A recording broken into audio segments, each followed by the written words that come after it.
Ya, buenas tardes, chicos. Hoy vamos a hablar de un tema muy bonito, que es el ATM prostodóntico, enfocado a un sistema estomatognático. ¿Ya? ¿Se me escucha lo que les estoy hablando? Buenas tardes. Hola. ¿Se me escucha, chicos? Buenas tardes, doctora. Sí, se le escucha. Muy bien, listo.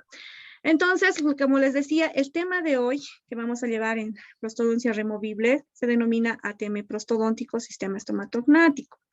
Antes de hablar sobre todo lo que es el sistema estomatognático, tenemos que conocer claramente los conceptos específicos para poder entender todo el mecanismo del sistema estomatognático. Y vamos a recordar diciendo que un aparato es un conjunto de órganos que desempeña una función común. Por ejemplo, un conjunto de órganos va a estar determinado como el aparato digestivo. Un conjunto de órganos va a estar determinado como la articulación dentaria. ¿No es cierto? Que es un conjunto de órganos que van a cumplir una función específica. Luego también vamos a tomar en cuenta qué significa un sistema. Un sistema es un grupo de órganos mucho más grande que va a cumplir una función. Eso es un sistema. ¿Qué significa natología? La natología es la ciencia que trata de la biología y que nos va a ayudar a entender el mecanismo de la masticación. Es decir, en la natología vamos a estudiar nosotros la morfología, la anatomía, admitir a sus compañeros, la fisiología, vamos a poder ver incluso la forma de función o fisiología que van a tener todos los órganos. De ahí recién tendríamos que entrar a poder entender lo que significa el sistema estomatognático. Este estomatognático va a derivar de dos palabras, uno que va a ser el estoma-boca y natos, que significa mandibular. En realidad, la palabra estomatognático va a ser una unidad biológica y funcional, una unidad biológica funcional que nos va a ayudar a entender el funcionamiento integrado de órganos, de un conjunto de órganos tejidos que va a llegar a cumplir una función. En realidad, este estomatognático nos va a ayudar a entender la fusión de aparato, sistema y función que hemos aprendido ahorita que cumple la natología para poder llegar a entender lo que es el sistema estomatognático. Este sistema estomatognático, que ya hemos entendido de acuerdo a los conceptos que estamos viendo, va a estar constituido específicamente por una clasificación funcional. Ya hemos hablado de aparatos, ya hemos hablado de sistemas, ahora lo vamos a ir viendo más detalladamente. El sistema estomatognático, por lo tanto, se va a dividir en tres partes importantes. Uno, que va a ser las estructuras pasivas o estáticas, las estructuras activas o dinámicas, y las estructuras anexas. Vamos a ir recordando de manera general cada una de ellas para poder entender el sistema o la función del sistema, en este caso, estomatognático. En las estructuras pasivas, ya hemos visto que está constituido por tres, entran a constituirse entre las estructuras pasivas o estáticas el maxilar superior, los arcos dentarios, la mandíbula, el hueso yoides y algunos, si ustedes lo toman en cuenta, los huesos craneales. Pero el más importante del sistema estomatognático, que forma parte del mismo, es el ATM. Es la articulación, en este caso, temporomandibular, que ahora la vamos a recordar. Se ve en pantallas, ¿verdad? La articulación temporomandibular. ¿Se observa el cambio que he hecho? ¿Pueden responder? Sí, doctora. Ok. Aquí está la articulación temporomandibular. Vamos a recordarla de manera general para poder entender todo el funcionamiento del sistema estomatognático. Ustedes saben que la articulación temporomandibular es un conjunto de estructuras anatómicas que están viendo acá, que se van a encontrar a ambos lados de la cabeza. Si lo quieren identificar, tienen que colocar sus dedos un poco por delante del conducto auditivo, hacer presión, abrir y cerrar la boca y vamos a poder identificar lo que es la articulación temporomandibular. Más adelante se va a encontrar la articulación dentaria. ¿Qué quiere decir esto? Que ambos, tanto la articulación dentaria como la articulación temporomandibular, se encuentran en estado de relación directa. Es por eso que en la actualidad se debería, aquí vamos a ver, en la actualidad, un momentito, por favor.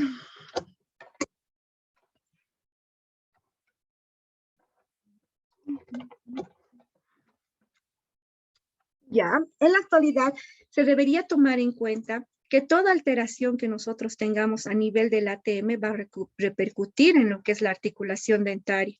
Y toda alteración que nosotros lleguemos a tener en la articulación dentaria va a repercutir en el ATM. Por eso es que se lo denomina a la articulación temporomandibular, ya no simplemente articulación temporomandibular, sino articulación temporomandibulo-dentaria. Entonces vean la relación en este video que les traje, directa, ya, que existe en lo que es el ATM y las piezas dentarias, porque están en constante relación. Y eso nosotros lo podemos comprobar con un estudio que se hace en animales, por ejemplo. Aquí les voy a mostrar.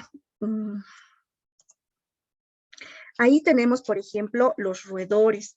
Los roedores se van a caracterizar según la forma de límite que tiene entre apertura y cierre de su cavidad bucal, una forma específica en la articulación temporomandibular. Específicamente, los roedores poseen superficies articulares en doble rielera cilíndrica, que es lo que se tiene que observar. Y este doble rielera cilíndrica le va a permitir, en este caso, este tipo de animales, de poder realizar aperturas y cierres en su cavidad bucal, puesto que sus límites de movimientos son cortos. En los carnívoros, vamos a ver la relación específica, las piezas dentarias son mucho más voluminosas, incluso a lo que se denominan colmillos, tienen entrecruzamientos debido al volumen de sus piezas dentarias. Entonces, si ven, la articulación temporomandibular tiene una relación específica para que este tipo de animal con estas estructuras dentarias voluminosas puedan cumplir sus funciones. La característica del ATM en un carnívoro, por ejemplo, se caracteriza por ser mucho más amplia para que se pueda realizar el entrecruzamiento entre las piezas dentarias. En un herbívoro, no sé si está el ejemplo en la imagen, en un herbívoro, por ejemplo, se caracteriza sus piezas dentarias por ser mucho más anchas, porque tienen que, su base de alimentación generalmente es a base de pasto, ¿no es cierto? Los herbívoros. Entonces, su superficie articular igualmente es más aplanada, para que los movimientos que él necesita ya no son tanto de apertura y cierre, sino movimientos laterales, los pueda realizar sin ningún problema. Entonces, con esta forma de mostrarle la relación de los animales, es que he querido indicar la relación directa que existe entre el ATM y por qué se lo denomina, por lo tanto, articulación temporomandibulo-dentaria. Vuelvo a repetir, cualquier alteración que llegue a pasar en el ATM puede llegar a repercutir en las piezas dentarias y cualquier alteración que se presente en las piezas dentarias igualmente repercute en lo que es el ATM. Lo mismo pasa con los seres humanos. Los seres humanos tienen la capacidad de poder realizar diferentes movimientos mucho más complejos y funcionales que los animales. Por eso es que sus superficies articulares tienen una forma, como les mostré acá en el video, adecuada para que este ser humano pueda llegar a cumplir las funciones o movimientos a los cuales está destinado. Ahí está el video. Y esa es la superficie articular o articulación temporomandibular que hoy vamos a recordar. Los componentes anatómicos de una articulación temporomandibular va a estar constituido por 4 puntos importantes, que lo vamos a repasar de manera general. Ustedes en anatomía ya son capísimos, pero hoy lo vamos a recordar, porque así vamos a poder entender los movimientos mandibulares y los movimientos que se ejercen en la función de la masticación. Ahí tenemos las superficies articulares, el menisco articular, el sistema ligamentoso y las sinoviales. Vamos a ir describiéndolas cada una. Las superficies articulares, por ejemplo, tenemos el cóndilo de la mandíbula. Aquí está, lo estamos viendo. Si ustedes lo recuerdan, el cóndilo de la mandíbula es una superficie elipsoidea que se caracteriza porque se va a articular específicamente con la cavidad glenoidea, ahí lo van a ver en la imagen, del hueso temporal. Se tiene que tomar en cuenta, y en estudios que se han hecho, que dicen o afirman que los cóndilos pueden llegar a ser diferentes en una misma persona. Y es por eso que se puede aceptar que se hagan resecciones de cóndilos para poder mejorar, en este caso, la oclusión en el paciente. Esta característica es muy importante porque se hicieron recientes estudios y se identificó que no siempre los cóndilos son del mismo volumen en la misma persona. Las superficies articulares, en cambio, del temporal van a estar constituidas por dos partes que ustedes también ya la conocen, como ser el cóndilo, en este caso, y la cavidad glenoidea, que tienen una forma específica para poder corresponderse con su antagonista, siendo solamente superficies articulares. Entonces, por un lado, en superficies articulares está el cóndilo y por otro lado, en la superficie temporal va a estar el cóndilo y la cavidad glenoidea. El cóndilo, si lo estamos viendo aquí en el número 4, es convexa y se va a continuar con el tubérculo cigomático, y la cavidad glenoidea es cóncava para poderse corresponder con la superficie convexa, que es el cóndilo, en este caso, de la mandíbula. Lo vamos a ver ahora aquí en este video. Ahí está, pensé que se había... Vean las superficies articulares, que realmente son complejas, pero que de alguna manera tratan de poderse complementar unas con las otras para poder llegar a cumplir las funciones de un sistema, que en este caso es el sistema estomatognático, cóncavo, convexo. Van a observar ahorita la superficie convexa que estamos viendo acá de la mandíbula. Esas son las dos superficies importantes que forman parte de la articulación temporomandibular como superficies articulares. Se presenta además el menisco articular, que es otro componente de la articulación temporomandibular, que se va a caracterizar por ser una placa fibrocartilaginosa de forma elíptica, que de alguna manera va a ayudar a complementar esa correspondencia que tiene que haber entre las superficies articulares. Y nos va a ayudar a entender que cuando yo realice movimientos de masticación, de apertura, de cierre, movimientos laterales, los pueda de alguna manera amortiguar. Para mí, el menisco articular es, como lo van a ver en esta imagen, como una especie de colchón, ¿ya?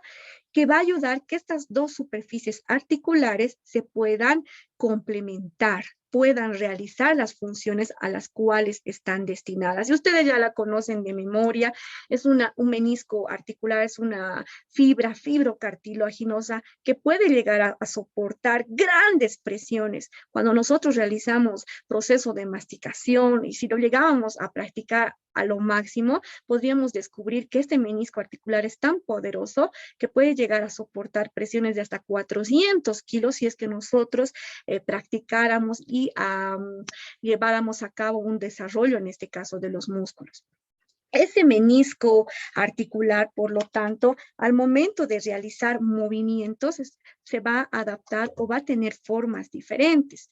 Por ejemplo, en un movimiento de traslación, si no, vamos a ver en el video, creo que no está muy específico. En un movimiento de traslación, por ejemplo, el menisco articular va a llegar a tener una forma plano cóncava. Vamos a recorrer un poquito el video para poderlo identificar. Ahí está, plano cóncava en un movimiento de traslación. En un movimiento estático, cuando el paciente simplemente está en proceso de oclusión, este menisco articular se dice y se afirma que puede llegar a tener una forma cóncavo-convexa. ¿Ok? Ojo en eso, ¿ya? Y si el paciente realiza una apertura máxima, este menisco articular puede llegar a adoptar una forma totalmente bicóncava.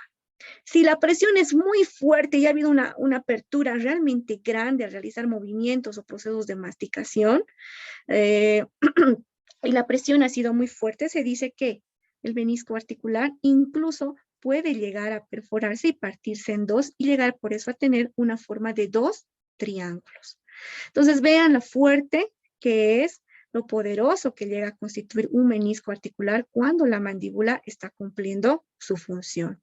Otra de las características importantes de los componentes de la articulación temporomandibular va a ser el sistema ligamentoso. Ustedes también lo van a recordar, está constituido por una cápsula articular que es un cono fibroso, laxo, delgado y muy resistente, que de alguna manera me ayuda a que cuando la mandíbula esté cumpliendo las funciones que vamos a aprender, también vamos a recordar esas funciones, no se vayan a dislocar de un lado a otro. Imagínense si no existiera una cápsula, al momento de realizar un movimiento, el cóndilo se iría al lado derecho, se iría al lado izquierdo, entonces la cápsula articular me ayuda a poderlo mantener completamente en su lugar. Aquí lo vamos a ver a la cápsula articular. Ahí está. Esa cápsula articular va a tener superficies, ya, va a contar con fibras superficiales que va a ayudar, por lo tanto, a contener a la articulación temporomandibular, sus superficies articulares en su lugar. Esta cápsula articular va a estar complementada igual por un sistema que va a ser un sistema de ligamentos de refuerzo, que igualmente son fibras que van a ayudar a que esta mandíbula o estas superficies articulares se encuentren en su lugar. Estos ligamentos de refuerzo se denominan ligamento lateral externo y ligamento lateral interno, que ustedes ya lo conocen de memoria. El ligamento lateral externo, por ejemplo, se va a extender desde el tubérculo cigomático, raíz longitudinal del cigoma, y abajo va a terminar, como estamos viendo acá, en la parte posterior e inferior del cuello del cóndilo, o cóndilo en este caso de la mandíbula. Ahí mismo van a tener haces que ustedes han aprendido anatomía, que de alguna manera me ayudan a que se fuerce ya todos los movimientos que lo que ahora no importa, que va a cumplir en este caso la mandíbula. Un ligamento lateral interno que va a reforzar igual las funciones de la cápsula articular, pero en este caso por dentro de la mandíbula. ¿Me entienden? A su vez de los ligamentos de refuerzo, aquí también lo vamos a ver en este video, que son haces de fibras, miren, haces de fibras que complementan la función a la cápsula articular, nos encontramos con los ligamentos accesorios. Estos ligamentos accesorios cumplen una función anatómica y funcional que ayuda a los ligamentos de refuerzo e inclusive a la cápsula articular a poder cumplir las funciones establecidas. Por ejemplo, ¿cuáles son los ligamentos accesorios? El ligamento esfenomaxilar, el ligamento estilomaxilar, el ligamento pterigomaxilar, que de alguna manera nos va a reforzar las funciones específicas que va a tener esta articulación temporomandibular.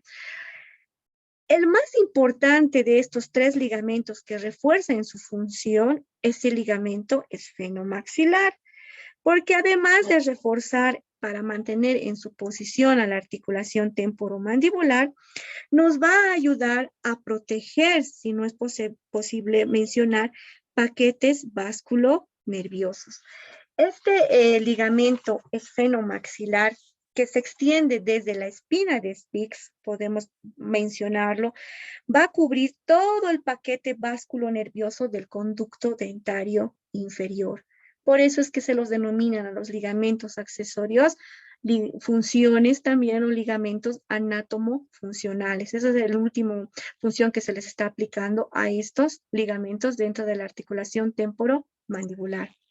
Y ustedes ya conocen la membrana sinovial, que de alguna manera va a recubrir las superficies articulares, meniscos y cápsulas y los va a alimentar, puesto que están constituidas por proteínas, que es que ustedes lo han visto en histología. Otro de los componentes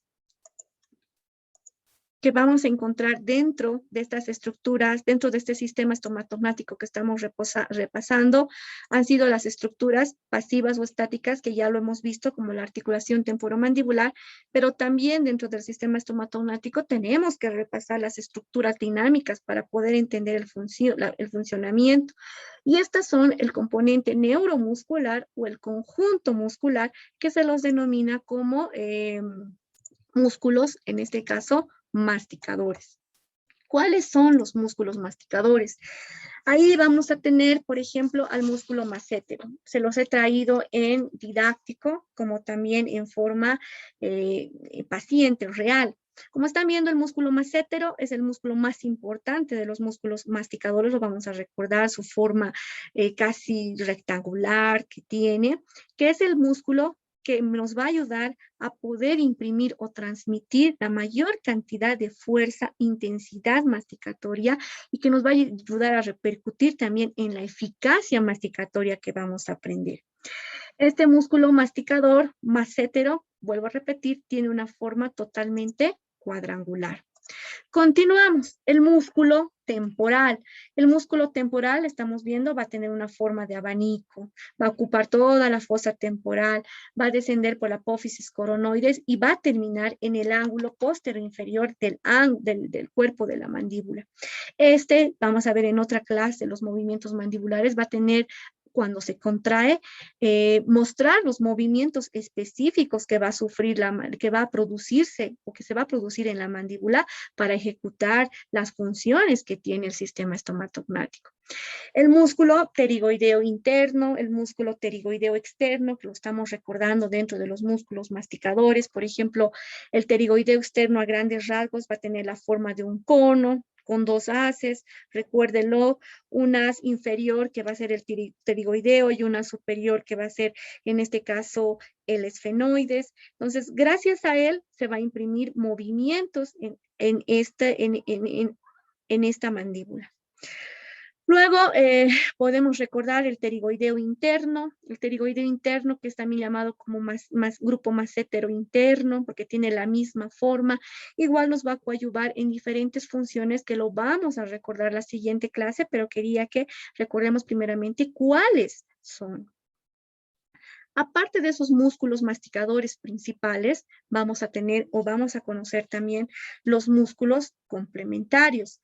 Aquí vamos a conocer al músculo digástrico, lo vamos a recordar, que tiene la forma de un arco. Aquí está en esquema, aquí está en paciente, ya que está constituido por dos vientres y un tendón intermedio, que de alguna manera nos ayuda en sus inserciones, una en el temporal y otra en la mandíbula, a cumplir funciones específicas, tal vez de retraer, en este caso, la mandíbula.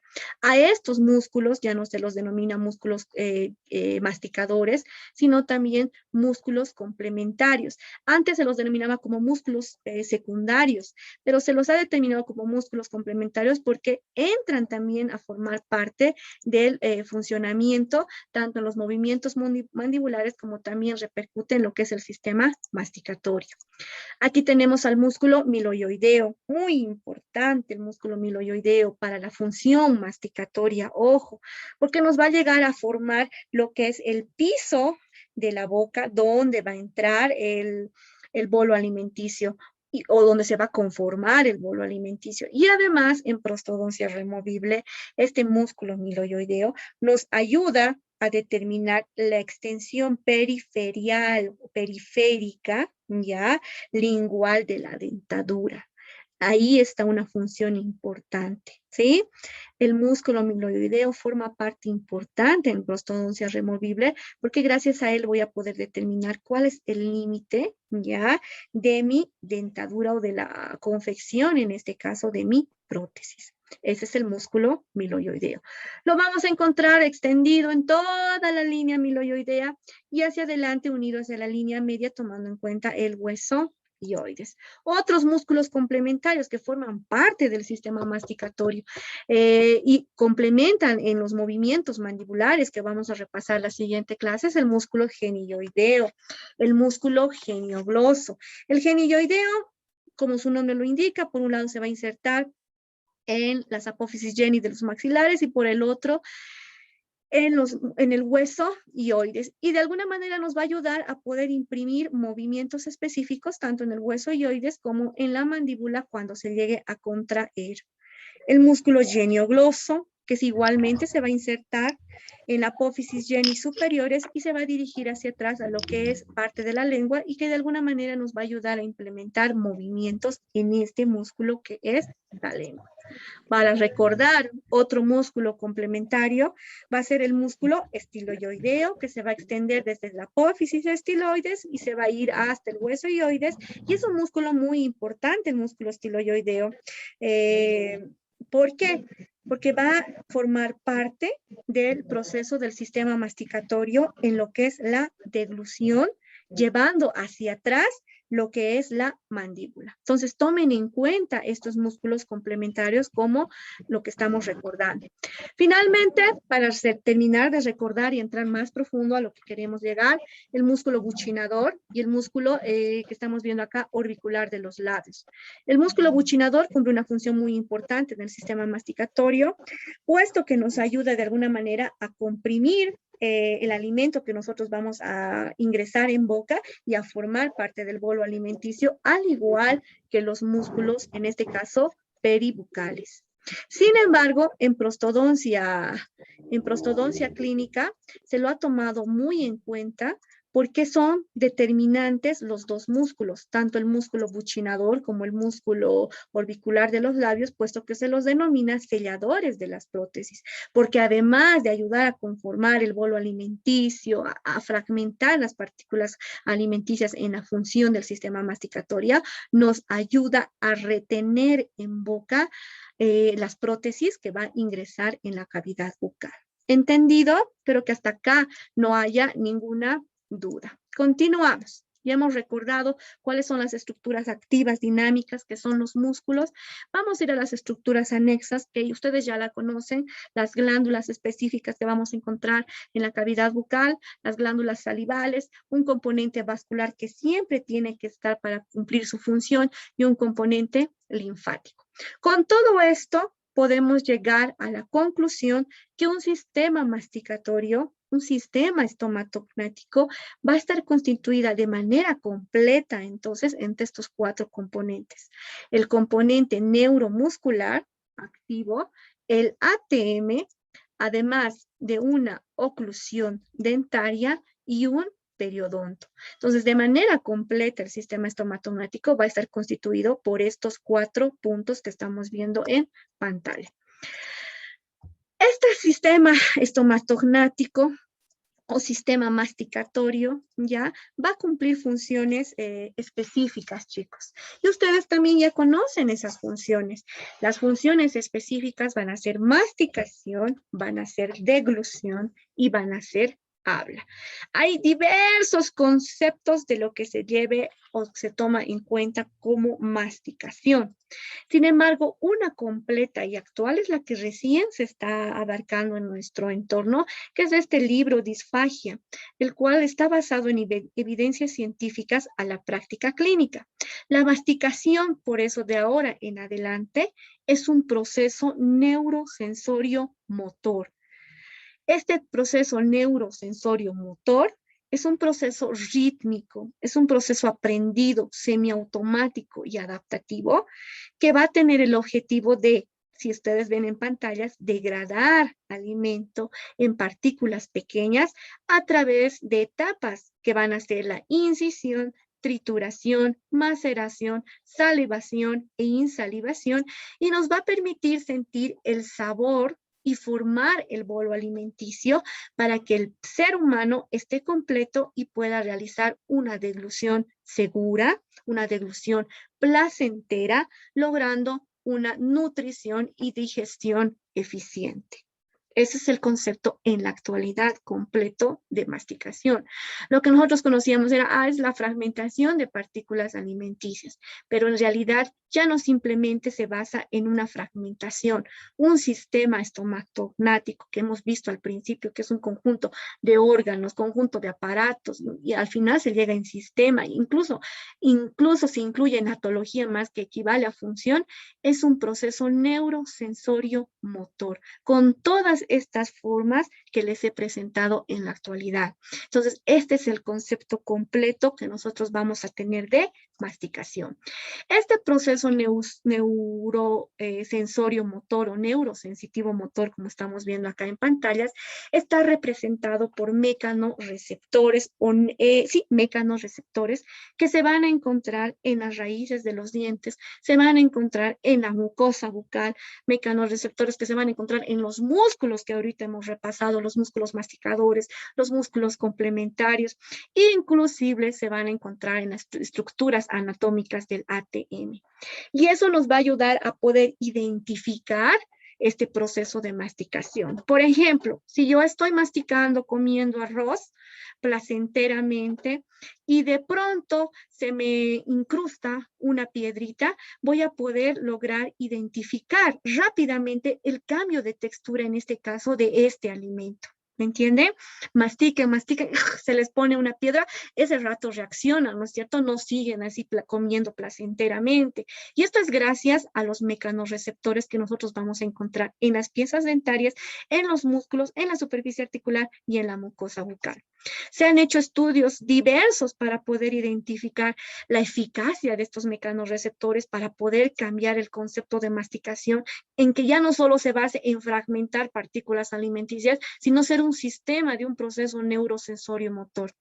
Estos estudios que se lo han hecho en mujeres, se lo han hecho en varones, se lo han hecho incluso en niños, ¿no es cierto? Y se ha descubierto que de acuerdo al cambio de etapas de dentición, los mecanorreceptores también cambian y nos ayudan a identificar procesos evolutivos de eficacia masticatoria. Por ejemplo, ahí estamos viendo un niño con sus dientes deciduos. Vamos a ver el tipo de eficacia o movimientos masticatorios, movimientos mandibulares que tiene. Va cambiando a los 3 años, 4 años, donde ya se cambia a la etapa de dentición permanente y vamos a ver cómo los movimientos mandibulares también cambian hasta poder llegar al movimiento mandibular normal de un adulto para cumplir las funciones masticatorias. Este es el famoso triángulo de Posselt, pero que también, para que no se olviden, lo pueden conocer como una gotita de agua, que es lo que cumplen los movimientos mandibulares. Cuando ustedes comen, qué sé yo, mastican chicle o comen su salteño, comen su pizza, inconscientemente están realizando estos movimientos tanto en su maxilar como en su, o mejor dicho, su mandíbula aplicada al maxilar. Y los mecanorreceptores que vamos a encontrar, que nos va a ayudar a identificar el tipo de consistencia de alimento, se va a encontrar desde la etapa decidua, cambio a la etapa decidua hasta la etapa permanente. Entonces, con esas investigaciones se ha llegado a identificar que la eficacia masticatoria de un niño puede llegar a asemejarse a un adulto a partir de los 10 años, porque esos mecanorreceptores o fibras periodontales también se están desarrollando y están produciendo un cambio, donde la eficacia mayor masticatoria en los jóvenes puede estar entre los 12 a 17 años, de acuerdo a la constitución o proceso de erupción que tengan las piezas dentarias, y semejarse en esta eficacia masticatoria a la eficacia masticatoria de un adulto, siempre y cuando mantenga sus piezas dentarias completas. ¿Me entienden? Tomando en cuenta esta introducción que hemos visto ya, un concepto completo, un concepto actualizado de lo que llega a ser, en este caso, masticación, podemos ya repasar lo que es una acción masticatoria. Esta acción masticatoria, ustedes también ya la conocen, la vamos a profundizar un poco, va a estar determinada por 3 etapas, ¿ya? Estas 3 etapas están determinadas por lo que estamos viendo en pantalla: incisión, ¿ya? Corte, trituración, molienda o pulverización final. Pero también tenemos que ahora estudiar un poco más de lo que pasa aquí. Si bien se cumplen estas etapas, tenemos que también afirmar que es la fase inicial de la digestión. Es una sensación agradable que no solo contribuye a que cumpla la función de incisión, corte y molienda, sino también participan los sentidos del gusto, como están viendo aquí a Homero, el sentido de tacto, el olfato. Es una función compleja que va a abarcar todo ese alrededor, todo un sistema estomatognático, todo un complemento: glándulas salivales, lengua, paladar, labios, mejillas y no simplemente resumido a los dientes, ¿me entienden? Entonces, eso es una acción masticatoria. Ya conocemos el concepto completo de masticación y que conlleva a todo un sistema masticatorio. Por lo tanto, en la incisión voy a realizar el corte de los alimentos. En el corte van a estar o trituración, incluidos los molares y premolares para poder llegar a realizar la pulverización o molienda final. 3 etapas que se están identificando de manera directa. Estas 3 etapas las vamos a dividir en 2 fases. Miren, una primera fase donde está la etapa de corte, en la cual vamos a tomar en relación a los incisivos y caninos, donde se está realizando un movimiento de apertura y cierre. Una segunda fase que va a estar ya complementado con estos dos, trituración y molienda final, donde vamos a encontrar molares y premolares que al ponerse en contacto con sus cúspides y que estas cúspides que son más o menos cúspides y otra cúspide, vamos a dibujar más algo proyectado, van a hacer que estos planos inclinados entren en contacto una vez que el alimento que ha ingresado en boca sea totalmente molido, pueda llegar a formar un bolo alimenticio y se forme o se produzca una deglución placentera. Todo el concepto completo que hemos llevado en masticación se tiene que aplicar en todas estas fases que ahora vamos a conocer. Vuelvo a repetir, al momento que nosotros estamos realizando el tiempo de masticación o la función de masticación, estamos realizando todos estos movimientos que en la siguiente clase lo vamos a profundizar. ¿Cuáles son los tipos, por lo tanto, de masticación que nosotros realizamos al momento de ejecutar? Vamos a tener un tipo de masticación unilateral, un tipo de masticación bilateral simultáneo y un tipo de masticación bilateral alternante. Esos son los 3 tipos de masticación que se han podido identificar en las personas de acuerdo a las costumbres o hábitos que tienen. El tipo de masticación primero es el unilateral. Este unilateral se caracteriza porque el alimento se sitúa siempre en el mismo lado, es decir, son pacientes que van a masticar con un mismo lado. Esto siempre va a estar en relación a la cantidad o cuidado de piezas dentarias que se encuentran en la cavidad bucal. Está abarcado aproximadamente en un 15% que son pacientes que mastican con un lado. Se ha identificado otro tipo de masticación que es el bilateral simultáneo. Este bilateral simultáneo es si el alimento se mastica con los dientes, alternando ambos lados. Son muy pocos pacientes que tienen la educación de comer con todas las piezas dentarias de ambos lados, tanto derecha e izquierda, simultáneamente. Y se dice que equivale a un 10% de pacientes que mastican de esa manera.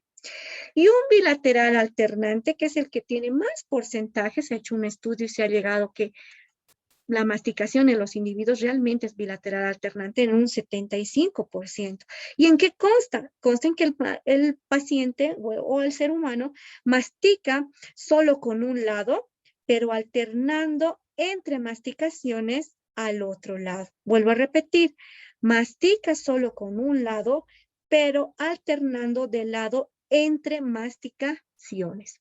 Puedo estar en un lado, luego recién de masticar me canso y lo paso al otro lado, ¿no es cierto? Entonces, este tipo de masticación alternante es el que más se practica en los seres humanos y equivale a un 75%.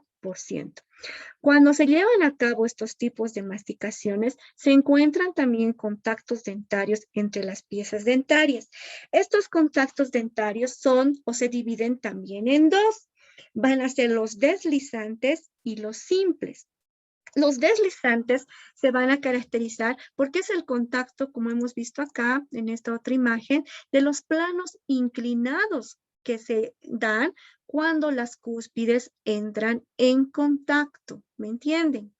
En cambio, una simple o contactos dentarios, en este caso simples, se van a llegar a ejecutar cuando el paciente esté en oclusión estática, ¿sí? Donde simplemente están en contacto y ya.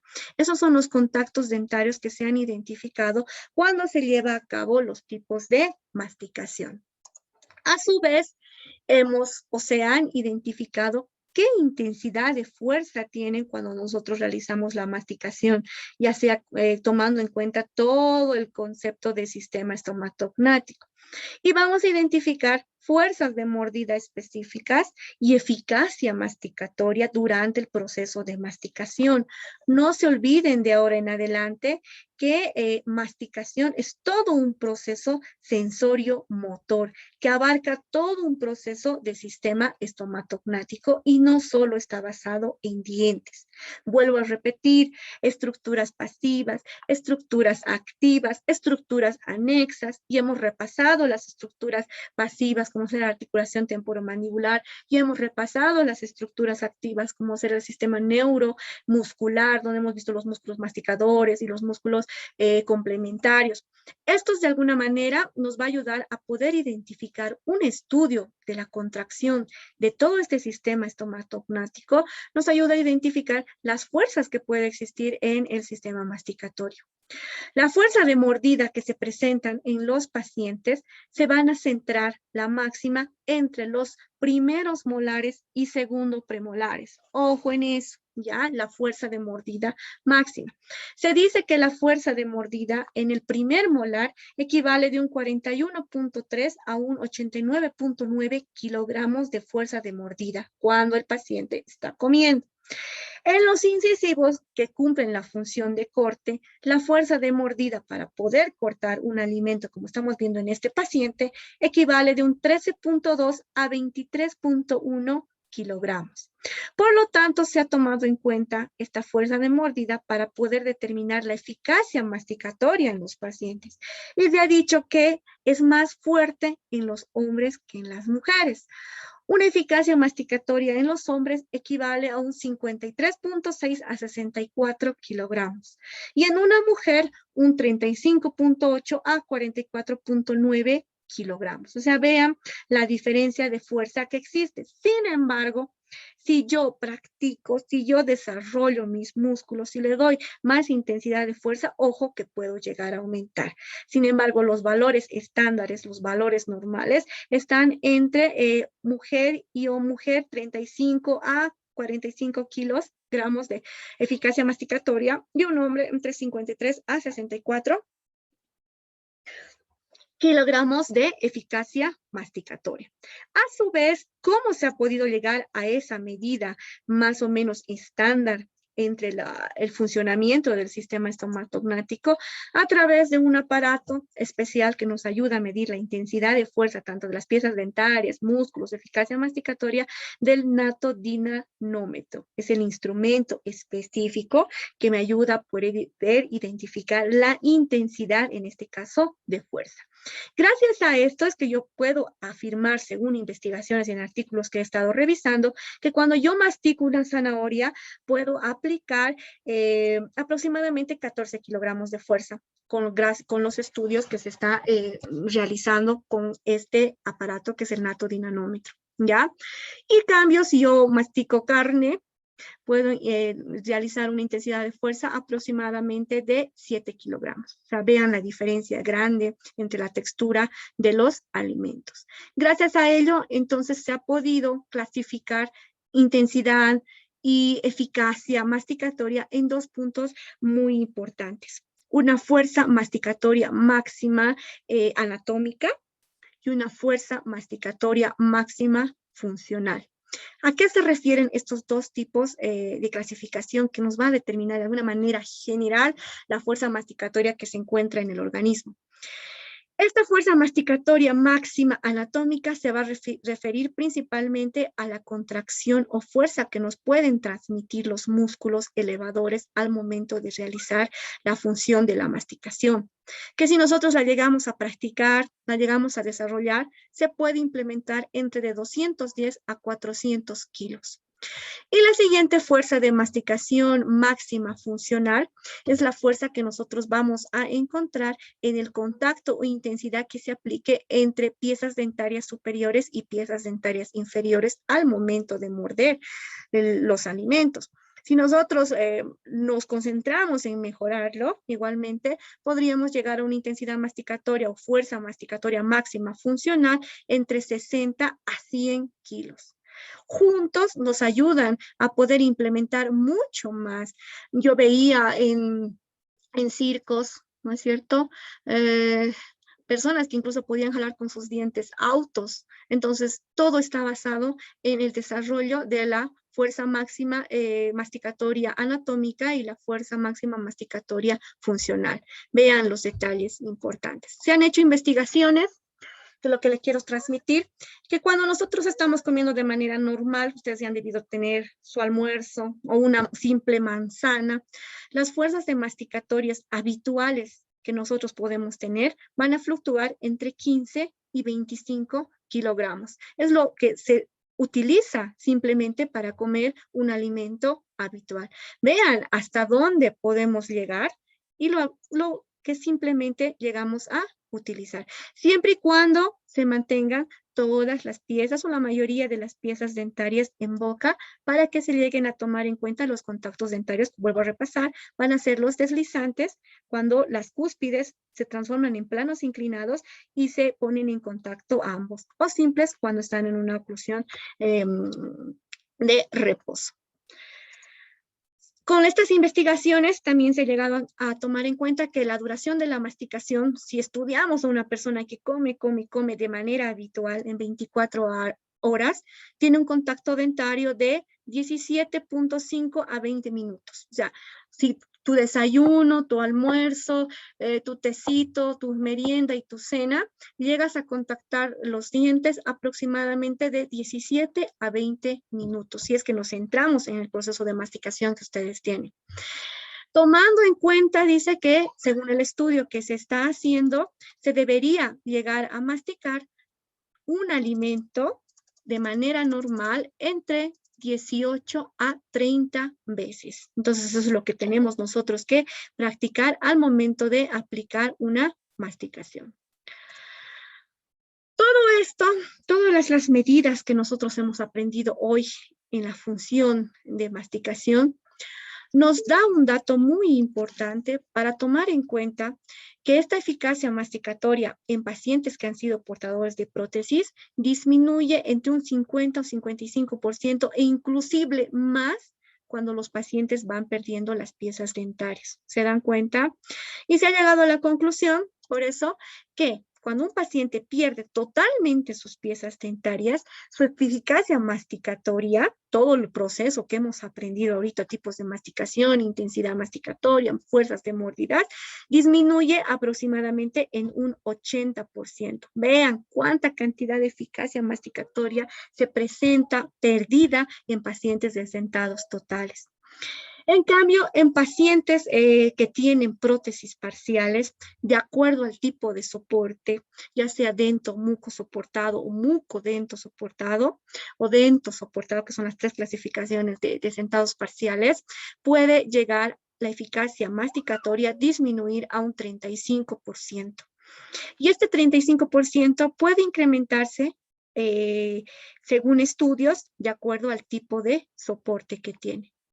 En una prótesis fija, la eficacia masticatoria se pierde casi solamente o simplemente en un 11%.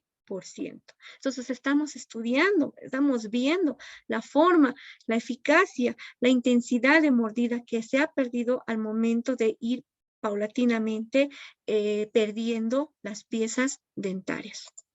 Continuamos. Este proceso de masticación, ya hemos dicho que es un sistema neurosensitivo motor. ¿Qué quiere decir de ahora en adelante? Que no solo me importan las piezas dentarias al momento de realizar la función del sistema estomatológico o sistema de masticación, sino también que aparte de las piezas dentarias que va a cumplir este proceso de deglución, no sé por qué ya nos da mi video, ya, va a implementar también los labios, va a implementar la lengua, va a implementar el paladar y mejilla, que si antes no se los tomaba en cuenta, se ha descubierto con ese actual concepto de masticación que cada uno de ellos cumple funciones específicas. Por ejemplo, Los labios, cuando los dientes están realizando el proceso de corte. No sé por qué no da mi video. Lo vamos a ver. Ya.